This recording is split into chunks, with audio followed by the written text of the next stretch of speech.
बार एक शिकारी जंगल में घूम रहा था शिकार करने के लिए, बहुत बड़ा शिकारी। घूमते घूमते जब गया तो देखा एक गुफा के सामने से निकला, तो देखता हुआ जाता था कहीं कोई शिकार मिल जाए।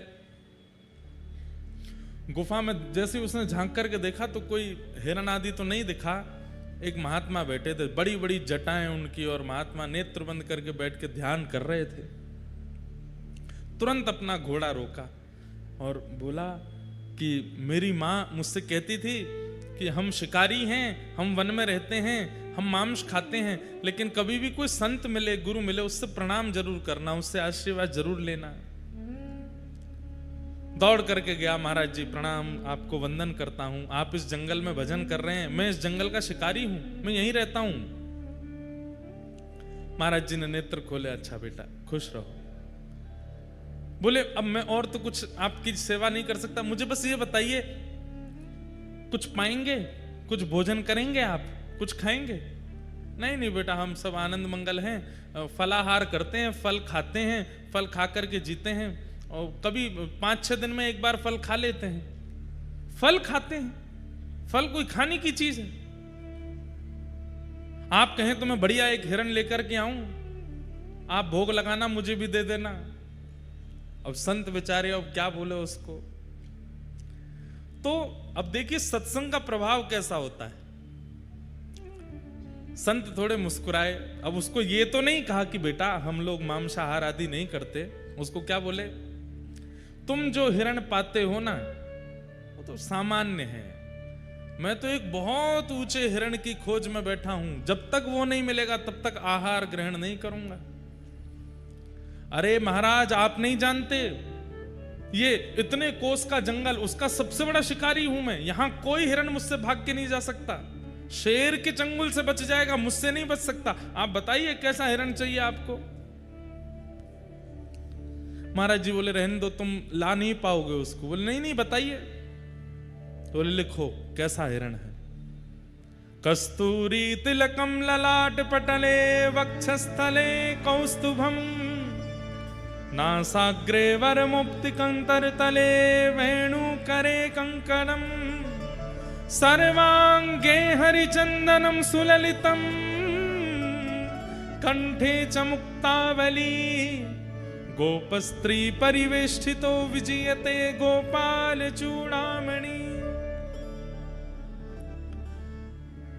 बोले जिस हिरण की आश में मैं भूखा बैठा हूं वो हिरण कस्तूरी का तिलक लगाता है। शिकारी बोला कस्तूरी तिलक लगाता हिरण? मैंने ये तो सुना कि कस्तूरी उसके नाभि में होता है, पर उसका चंदन बना करके अपने माथे से लगा के घूमता है, ये हिरण तो पहली बार देखा सुना। बोला हाँ वो कस्तूरी का तिलक लगाता है। कानों में नासिका में मोती पहनता है। अच्छा मोती पहन करके घूमता है हमारी तरह? बोला हाँ। और इस हिरण की विशेषता क्या है? बोले पीतांबरी पहनता है, निर्वस्त्र नहीं घूमता है, पीतांबरी धारण करता है, धोती पहनता है, और सबसे बड़ी विशेषता अधर पर वेणु रख करके अपने कर कमलों से बजाता है। शिकारी बोला जीवन निकल गया, ऐसा हिरण तो नहीं देखा मैंने। बोले इसीलिए तो इस वाले हिरण को हम पाना चाहते हैं, उसी के लिए बैठे हैं यहां पर।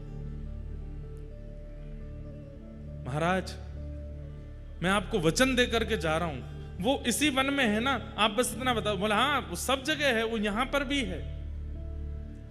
मैं आपको वचन देता हूं जब तक ये हिरण नहीं मिलेगा मैं भी भूखा रहूंगा, मैं भी शिकार नहीं करूंगा, इसी हिरण को पकड़ के लाऊंगा, तब तो आप स्वीकार करेंगे ना, उसको पाएंगे फिर मुझे भी दे देना। बोला हाँ फिर पाएंगे, हम लेके आओ। महाराज जी ने तो ऐसे टरका दिया, लेकिन एक क्षण का वो सत्संग किया गया। अब वो तो शिकारी सीधा था, उसको ज्यादा हम आप चतुर जैसे लोग थोड़े ही हैं, हम तो बहुत चतुर हैं। हमारे सामने कोई महात्मा ऐसे बोलते तो हम तो तुम हिरण थोड़ी है, ये तो भगवान की बात कर रहे हो आप, हम तो 2 मिनट में बोल देते। लेकिन बेचारा सीधा बोला ठीक है मैं अभी जाता हूं। निकल गया। दिन रात पहाड़ों में, नदियों में, तालाबों में, पोखरों में, सघन वन में जाता है और केवल ढूंढ रहा है तिलक लगा करके वंशी बजाने वाला, पीतांबरी पहनने वाला हिरण मुझे मिले। 1 दिन, 2 दिन, 3 दिन, 5 दिन बीत गए। भूख के कारण व्याकुल होने लगा, मुख सूखने लगा। अब तो बस सामने से हिरण निकलते हैं तो उसको इच्छा तो बहुत होती कुछ खा लूं, लेकिन सोचता है मेरे गुरुजी भूखे हैं, मैं कैसे पाऊं, जब तक वो हिरण नहीं मिलेगा तब तक नहीं जाऊंगा। 7 दिन बीत गए, प्राण जब निकलने को होने लगे, आंखें खुलनी बंद हो गई। अब स्थिति अपने वश में नहीं थी। ठाकुर जी उसके भाव पर रीझ गए, बोले बताओ हमको ढूंढ रहा है, भूख प्यास से व्याकुल होकर के हमको ढूंढ रहा है, हिरण के रूप में ढूंढ रहा है। इतने में ही मोर मुकुट धारण किए, कानों में सुंदर मोती धारण किए हैं, नाक में सुंदर मोती पहने हैं, पीतांबरी पहने हैं, ललित गति विलास वल गुहास, टेढ़ी मेढ़ी चाल चलते हुए सघन वन से वेणु का नाद करते हुए कस्तूरी की सुंदर सुगंध आने लगी, चंदन की सुगंध आने लगी। तभी देखता है कि सामने से नीलांबर ठाकुर जी पीतांबरी पहन करके वेणुनाद करते हुए, मोर पिच्छ का मुकुट धारण करते हुए उसके सामने अधरों पर वेणु धारण करके मधुर स्वर से वेणु बजाते हुए आ रहे हैं।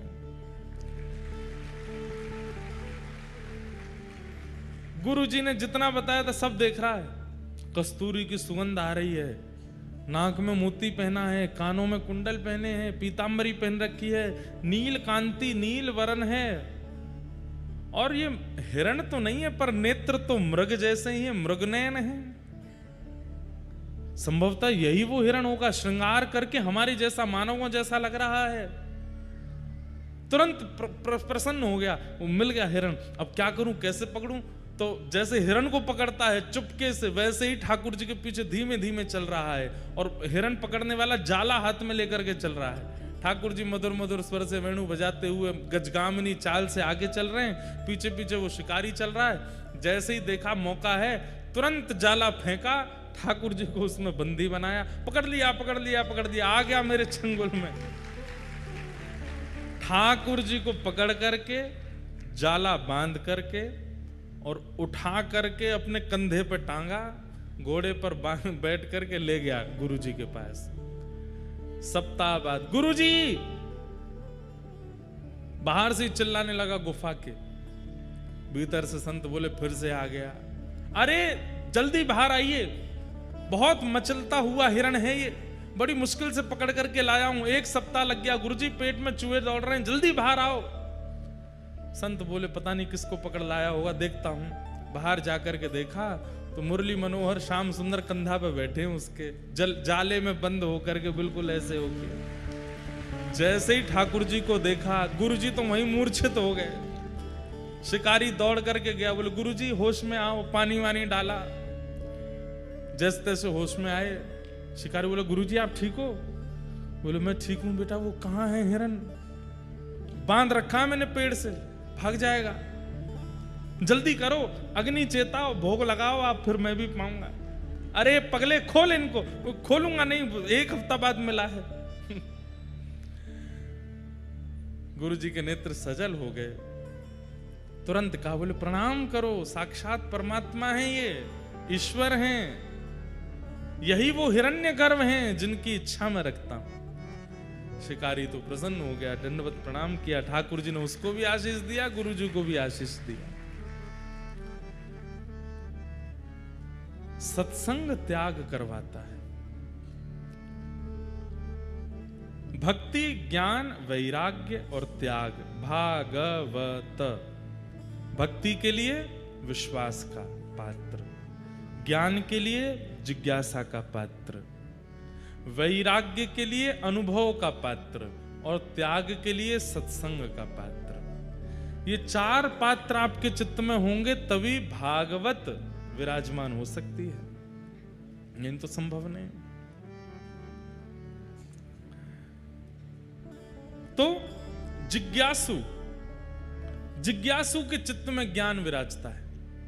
88,000 सौनिकादि ऋषियों ने 6 प्रश्न किए। किम श्रेय शास्त्र सारः स्वावतार प्रयोजनम, किम कर्म के अवतारश्च धर्मः कम शरणं गतः। सबसे पहला प्रश्न, भगवान के अवतार का श्रेय किसको जाता है? राक्षसों के लिए आते हैं कि भक्तों के लिए आते हैं? रावण आदि राक्षसों को मारने के लिए आए कि सबरी आदि भक्तों पर कृपा करने के लिए आए? पहला प्रश्न, भगवान के अवतार का श्रेय किसको जाता है? दूसरा, शास्त्रों का सार क्या है? हमारे हिंदू वैदिक सनातन धर्म में इतने सारे शास्त्र हैं, पर इन शास्त्रों का सार क्या है? इनकी मूल बात क्या है? तीसरा प्रश्न, स्व अवतार प्रयोजनम, भगवान के अवतार का प्रयोजन क्या है? कभी मानव बन के आते हैं, कभी जानवर बन के आ जाते हैं, कभी नृसिंह बन के आते हैं, प्रयोजन क्या है? किम कर्म, भगवान के कर्म क्या हैं? भगवान क्या करते हैं? अवतार लेकर के कहते हैं कि ठाकुर जी कर्म नहीं करते, ठाकुर जी सोचते हैं, ठाकुर जी चिंतन करते हैं, और जो चिंतन करते हैं वो होता चला जाता है। ठाकुर जी ने चिंतन किया कि प्रलय होना चाहिए, उनके सोचते ही प्रलय हो जाएगा। ठाकुर जी अपनी भ्रगुटी टेढ़ी करते हैं तो बादल आकाश में छा जाते हैं, ठाकुर जी प्रसन्न हो जाते हैं तो धूप निकल आती है। ठाकुर जी के चिंतन से सब कुछ होता है, तो जिनके चिंतन से सारी क्रिया क्रियान्वित हो जाती है, उनको कर्म बंधन कैसे हो सकता है? तो वो कर्म क्या करते हैं आकर के? किम कर्म के अवतारश्च, भगवान के अवतार कितने हैं? 10 हैं, 24 हैं, कितने हैं?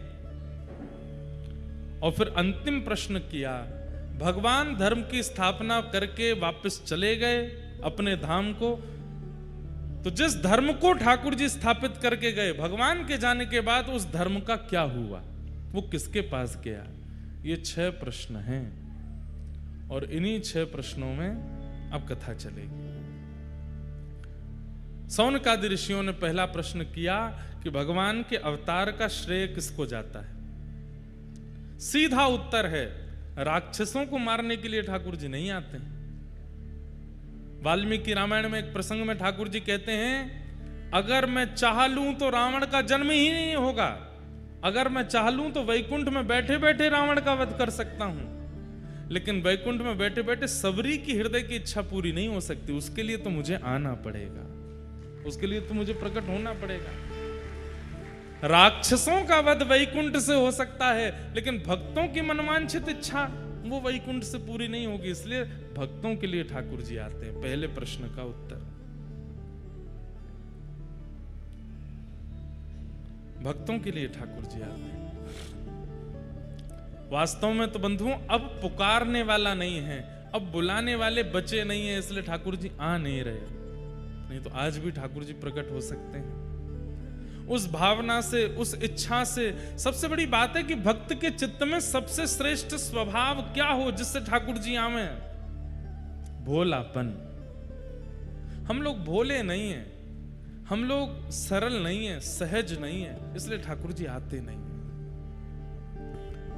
सरलता ठाकुर जी को सबसे प्रिय है। जितने सहज, जितने सरल, जितने, मैं कथाओं में कहा करता हूं, जितने चतुर बनोगे संसार को उतने अच्छे लगोगे, और जितने सरल बनोगे ठाकुर जी को उतने बढ़िया लगोगे। जितने चतुर बनोगे, क्या आता है आपको? बोले सर्वगुण संपन्न है, चाय बनवा लो, पकौड़े तलवा लो, कचौड़ियां बनवा लो, गाड़ी चलवा लो, कपड़े धुलवा लो, पढ़ाई करवा लो, दूसरों को पढ़वा लो, नाच करवा लो, गाने गवा लो, किसी भी काम में पीछे नहीं है।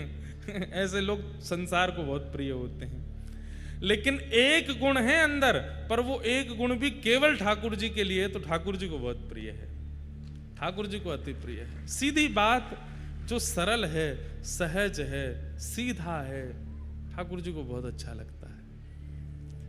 हम तो यही कहते हैं कि नित्य ठाकुर जी से प्रार्थना करो, बाकी सब तो आप स्वयं कर सकते हो। अपने कर्म बंधन से अपने कर्म बंधन खोल सकते हो, अपने कर्मों से सब कुछ निर्माण कर सकते हो।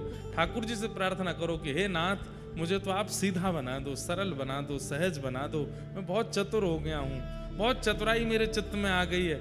ये खाली मन बैठा बैठा कुछ ना कुछ सोचता ही रहता है। के सेवा कुंज में रहते और वहां रह करके बंदरों को जो चने डाले जाते, तो बंदर जब पा लेते, उसके बाद जो चनों का छिलका बच जाता उसको खाते। और कभी चना हाथ में पड़ जाता, बंदर पाके चले गए, एक आध चना अगर मिल जाते तो उनको बीन करके रख लेते, जब बंदर सामने आते तो उन्हीं को दे देते, स्वयं छिलका पाते थे। अनेक वर्षों तक जब छिलका पा करके रहे तो एक दिन किशोरी जी को बड़ी दया आ गई और उन्होंने श्री राधा वल्लभ मंदिर से उनके लिए प्रसादी भिजवा दी। गुसाई जी लेकर के प्रसादी आए और कहा, भोलानाथ जी, किशोरी जी ने स्वप्न में आज्ञा करके कहा है कि भोलानाथ जी छिलका पाते हैं, उनके लिए मेरी राजभोग की प्रसादी लेकर के जाओ। ये सुनकर के भोलानाथ जी इतना रोए, इतना रोए, इतना रोए, और रोए तो रोए, किशोरी जी के ऊपर नाराज हो गए। क्यों? हे किशोरी जी, आपको मेरे पेट की पीड़ा दिखाई दे गई, मेरे हृदय की पीड़ा नहीं दिखाई दी। मैं छिलका खा रहा हूं, उसके लिए आपने अन्न मेरे पास भेज दिया, पर मेरा हृदय आपको देखने के लिए, आपके चरणों की प्राप्ति के लिए इतना व्याकुल हो रहा है, हृदय की पीड़ा आपको दिखाई नहीं दी। अरे वही दिखता है जो विशेष होता है, इसका मतलब मेरे पेट की पीड़ा विशेष दिख रही है, इसीलिए आपने आज अन्न सामग्री भेज दी, मेरे हृदय की पीड़ा नहीं दिखाई दी। अब मैं और रोऊंगा, अब मैं और पुकारूंगा ताकि मेरे हृदय की पीड़ा आपको दिखाई दे, और अगली बार आप भोजन का थाल ना भेज करके स्वयं पधारो यहां पर। किशोरी जी ने उनका नामकरण किया, उनका पूर्व नाम भोलानाथ 50-60 ज्यादा से ज्यादा 80 वर्ष पहले वृंदावन में थे। आज भी कई ऐसे महापुरुष वृंदावन में जिन्होंने भोलानाथ जी का दर्शन किया था। किशोरी जी ने उनका नाम रखा भोरी सखी, उनको सखी बना, भोरी सखी, कितनी भोली। हे श्यामाजू, हमें आपसे और कुछ नहीं चाहिए, या तो आप अपना लीजिए, और आप अपनाना नहीं चाहती हैं, हमें इतने योग्य नहीं समझती, तो कम से कम वृंदावन वास तो दीजिए, वृंदावन दे दीजिए। आपके चरणों में पड़े रहेंगे, बस इसी से आनंद हो जाएगा। बंधुओं, ये आचार्यों की वाणी है, गाइए और व्यासपीठ के सन्मुख गाइए, क्या पता किशोरी जी सुन लें। और दिए कछु मांगत नाही, और दिए कछु मांगत नाही, और दिए कछु भावत नाही, और दिए कछु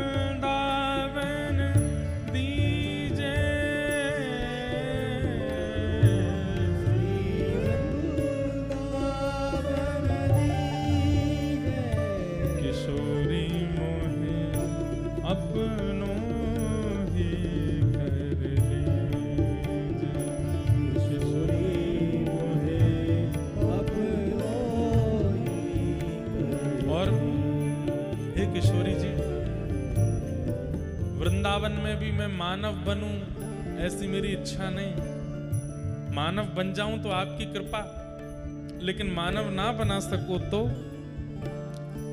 खग मृग पशु पंछी या वन के, खग मृग पशु पंछी या वन के, खग पशु पंछिया वन के, खग पशु पंछिया वन के, चरण शरण रख लीजे, चरण शरण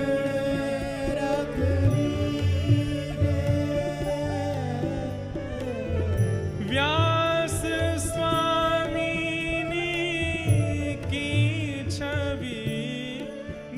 निरखत व्यास स्वामी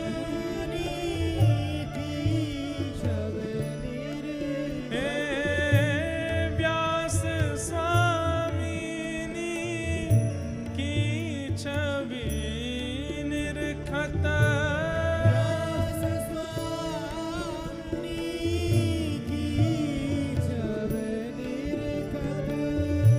महल टहलनी की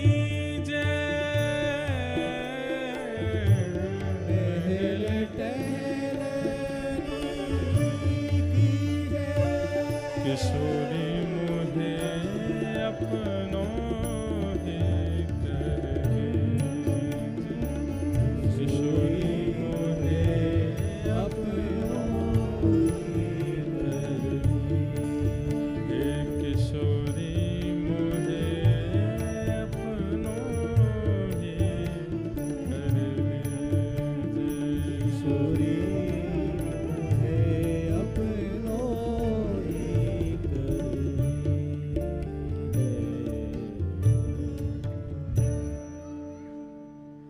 जैसे तोहे अति प्यारी लगूं तैसों मोहे कीजो स्वामिनी।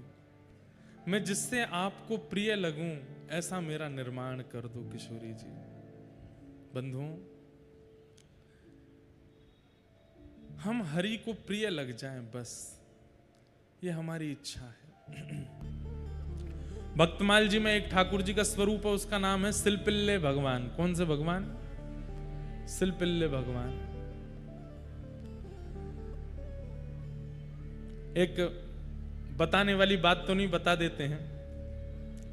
एक संत हैं, ठाकुर जी की अष्टयाम सेवा करते हैं, सुबह से शाम तक सेवा करते हैं। बिल्कुल एक क्षण के लिए अपने हाथ से वस्त्र बनाएंगे, अपने हाथ से भोजन बनाएंगे, अपने हाथ से इत्र लगाएंगे, अपने हाथ से सारी सेवा। मतलब सुबह 4 बजे उनकी सेवा प्रारंभ होती है, शाम 7 बजे तक हिलते ही नहीं है। रसोई और ठाकुर जी का कक्ष, रसोई ठाकुर जी का कक्ष, इतनी सेवा करते हैं।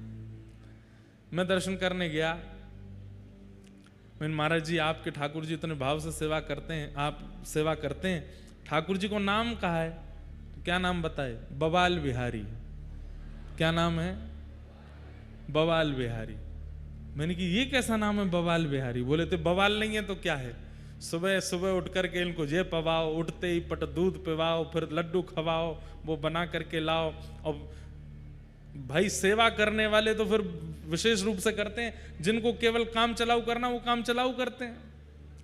अब जैसे अभी महीना चल रहा है कार्तिक का, अब गुलाब का इत्र नहीं लगेगा ठाकुर जी को, अब मोगरा का इत्र नहीं लगेगा। अब धीरे धीरे ठाकुर जी के इत्र परिवर्तित होंगे, क्योंकि धीमे धीमे हवा में नमी आ रही है, थोड़ी ठंडक आती जा रही है, रात्रि में ठंडा होता जा रहा है, तो इसलिए अब ठाकुर जी के इत्र बदल जाएंगे। अब केसर का इत्र धीरे धीरे प्रारंभ होगा, कदम्ब का इत्र लगेगा ठाकुर जी को, और फिर जैसे ही महीना ठंडा हो जाएगा पूर्ण रूप से, तो फिर ठाकुर जी को हिना का इत्र लगेगा, शमामा का इत्र लगेगा, गर्म इत्र कस्तूरी के इत्र लगेंगे। तो कितना अब इत्र का भी विचार किया जाता है, वस्त्रों का भी विचार किया जाता है। गर्मी में ठाकुर जी को बिल्कुल सूती वस्त्र पहनाए जाते हैं, अब धीरे धीरे रेशमी वस्त्र और फिर धीरे धीरे गर्म वस्त्र पहनाने पड़ेंगे। भोजन सामग्री में भी, पेय पदार्थ में भी ध्यान रखा जाता है कि गर्मी में क्या पाएंगे, सर्दियों में क्या पाएंगे।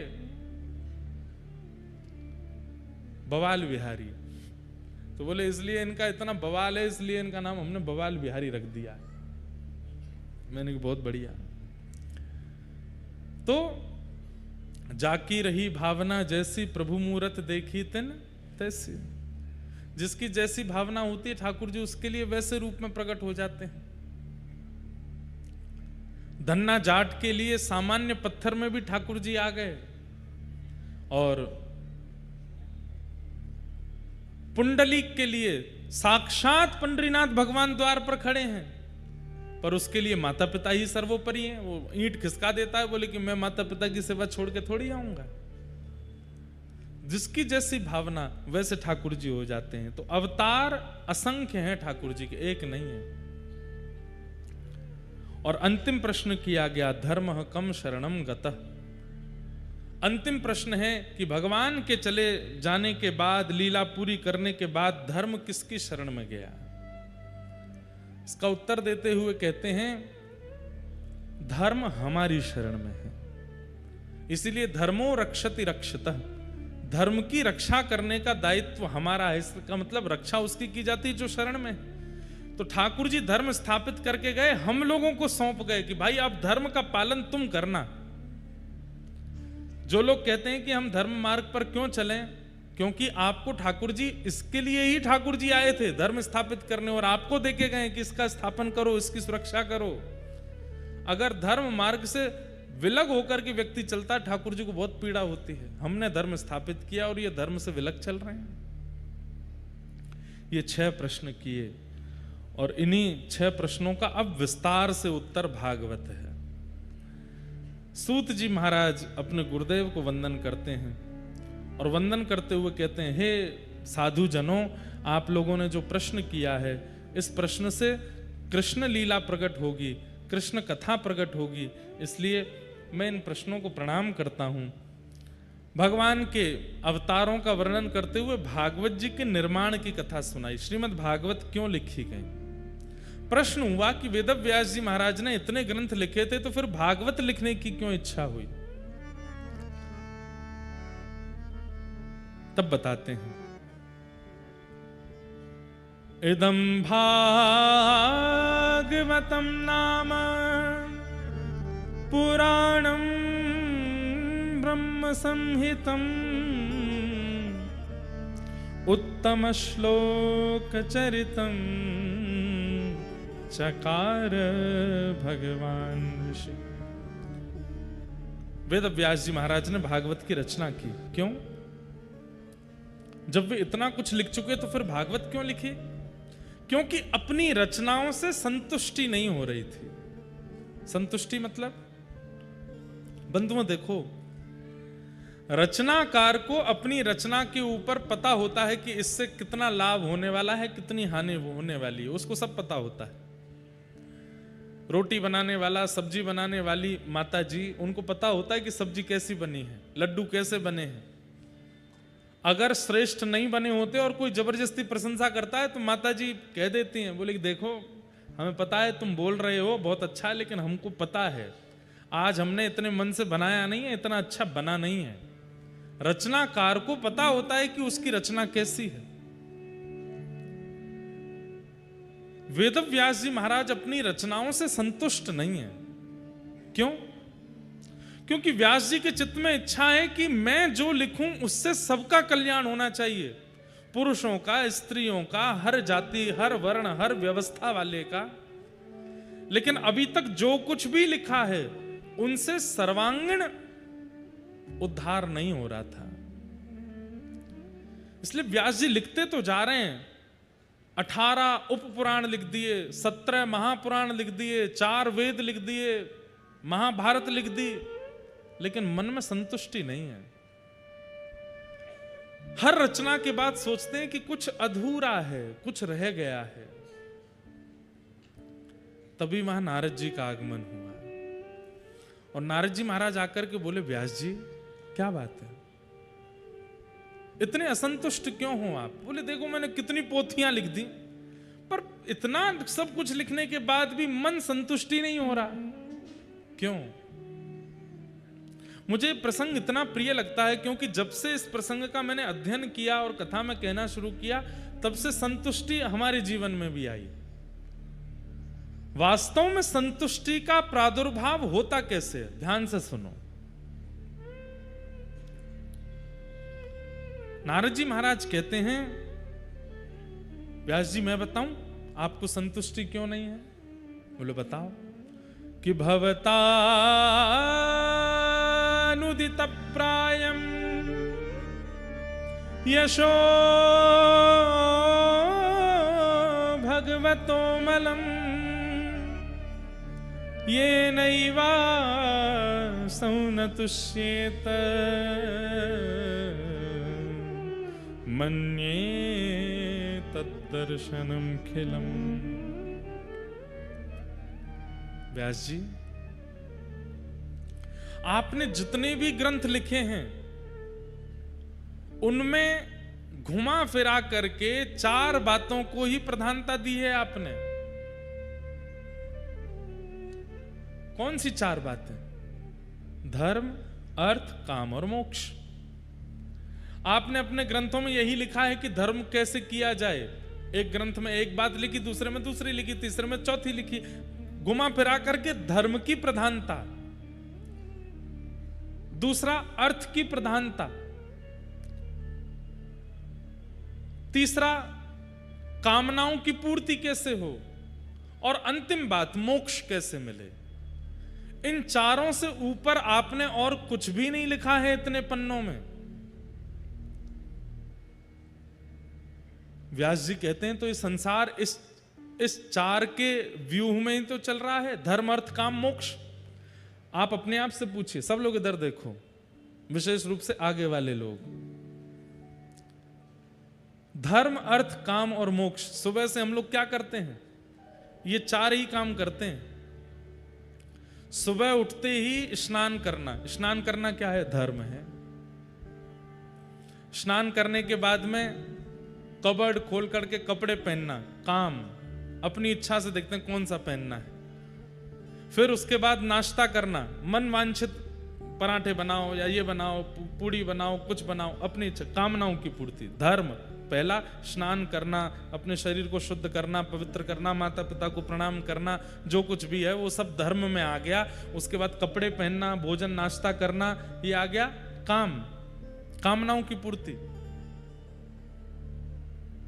उसके बाद क्या करते हैं? गाड़ी में बैठे, बच्चे गए स्कूल, बड़े गए कॉलेज, और बड़े गए अपने काम पर, ऑफिस। ये क्या है? अर्थ।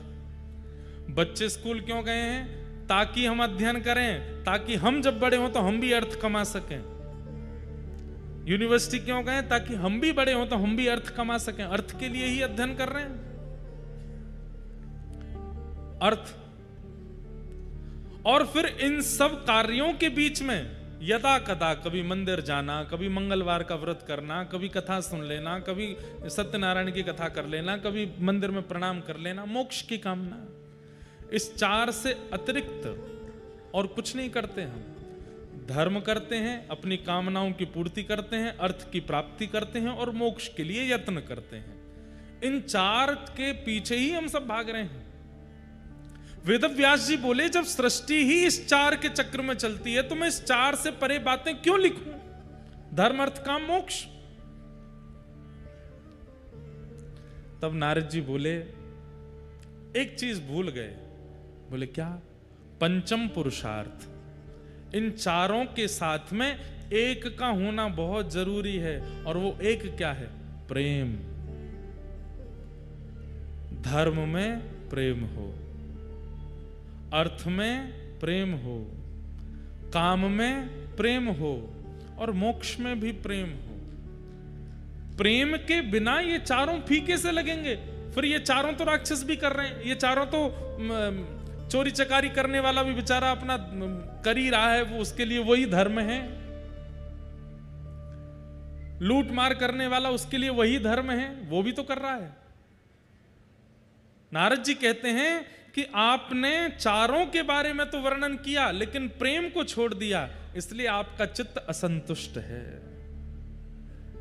प्रेम का पुट लगाते ही ये 4 और ज्यादा सुंदर हो जाएंगे, जैसे धर्म। अब कई लोग धर्म के नाम पर बलि चढ़ाते हैं। क्यों? प्रेम नहीं है चित्त में। प्रेम होता चित्त में तो किसी निर्दोष को क्यों मारेंगे? अब एक बात बोलें आपको हम, बलि क्या होती है? सुनो ध्यान से। कई लोग कहते हैं कि वेदों में भी तो लिखा है कि बलि होनी चाहिए। कई लोग कहते हैं कई यज्ञों में भी प्रथा है कि बलि होनी चाहिए। ध्यान से सुनिए, बलि का स्वरूप क्या है? वेदों ने कहा, आचार्यों ने कहा, पूर्वजों ने कहा कि भाई तुम्हारे चित्त में मैं करने वाला एक बकरा बैठा है। वो 24 घंटा मैं करता रहता है। गाड़ी मैंने खरीदी, घर मैंने बनाया और ये इंडस्ट्री मेरी है पूरी, बच्चे मेरे हैं महाराज, पड़ोसी के भी बच्चे होते, मैंने पढ़ाया इनको, मैंने ही बताया था उस स्कूल में भेजो। ब्याह किसी का सक्सेसफुल हो गया, मैंने ही तो बताई थी लड़की, ये तो वहां जा रहे थे करने के लिए। हर जगह ये क्रेडिट लेने वाला जो बकरा आपके चित्त में है, विशेष तिथियों में जाइए और जाकर के देवी के सामने उस चित्त के मैं रूपी बकरे की बलि चढ़ाओ, उसको नष्ट करो।